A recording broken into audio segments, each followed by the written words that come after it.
Marcus, a good workout this afternoon, but a very good Exeter side, I thought, especially in the opening 45 minutes.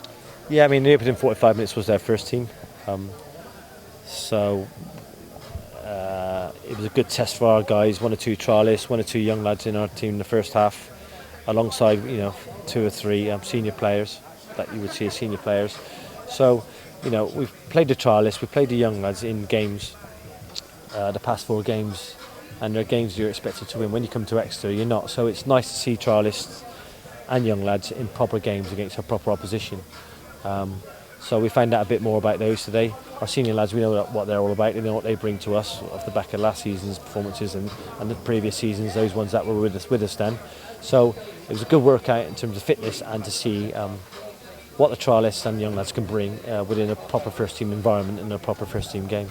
It's the end of quite a tough week for all the players, really. You trained on both days, you had games in the week, come into a game today. So people shouldn't read too much into results, should they, really? No, I mean, no, you should. It's always disappointing to lose, and as soon as you lose that disappointment in losing a game, then because you lost a game just because it's pre-season, no, you have to be disappointed losing a game. There's about pressure, there's no pressure on you in pre-season as a team because there's no points, there's no next round if we win a cup game. But there's pressure on yourself to get yourself right and get yourself physically right, mentally right for it. And that's what these games are all about. It's about us trying to put pressure on the trialists, put pressure on the young lads and trying to get themselves, see if they can fit into the mould. Because this ups it a bit, it's a big stadium, bigger stadium than the likes of Mangotsfield, Western-super-Mare that we've played at.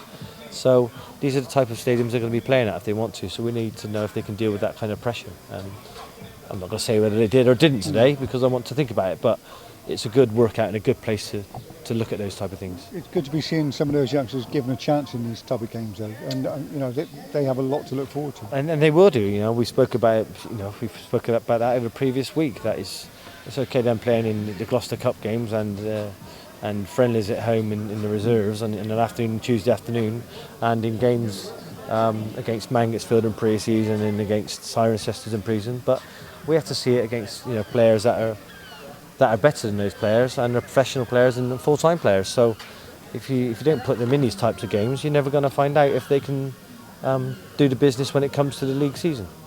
I know you don't like talking about individual players too much. Luke James, I thought, put an awful lot into that game this afternoon. He's got potential. He's got potential. He's got energy. He's a young lad. He's got real potential. Any more trialists likely to come in, or do you know? I don't know. I mean, for me, opportunities arise when we might get 1 or 2 injuries to our squad, our first team squad. So then there might be an opportunity for a trialist to come in because we need to fill a gap. So if that's the case, that trialist gets an opportunity. Mark McChrystal got 45 minutes today. Yep. How's Lee Mansell progressing? He's not great. He trained with us yesterday. Obviously, his first training session back was yesterday. He got through that fine, and obviously to do that and then try and play him today was just a bit too soon. So hopefully, from Monday, Tuesday, Wednesday, he'll be back into training and available to play in games. The good thing is about it, we've got plenty of games for the injuries to get over their injuries and still get minutes under their belt before the season starts. So. Yeah, that's all good. One player I'm sure people are looking forward to seeing again is Matty Taylor, having signed his contract yesterday. You must be pleased that he's chosen to stay with us. I am. I just said this just now, and it's about what Matty brings to the team. We know what he brings to the team.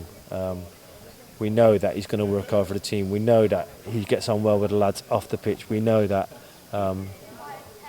he's going to contribute to the game when we play games. We know what he's all about. So. We're not as if we're bringing a player in who we don't know nothing about. We know all about Matty. We know what he brings, and he brings the thing first and foremost that we believe in, and that's being a team player, whether it's on the pitch or off it. And to go and find that somewhere is very difficult. So I'm pleased he stayed, of course. Just finally, for me, you've got 2 very high quality games coming up. Wednesday against Aston Villa, Swansea against Swansea. Games to look forward to. Games when you're looking for your players to step up another level.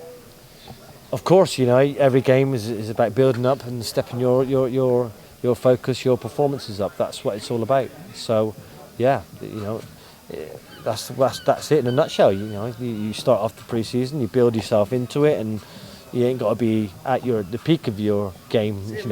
By the end of by mid pre-season or end of pre-season, you got to be peaking. September, October, November, December, you know, that's when you got to be peaking. So it's all about building into the season. So another couple of games that are a little bit more difficult, maybe a little bit more, bit tougher, bit more similar to what we might come up to, which Exeter I think was today, what we might come up against in League One. So all these games are geared to us being peak condition come September, October, and through the season.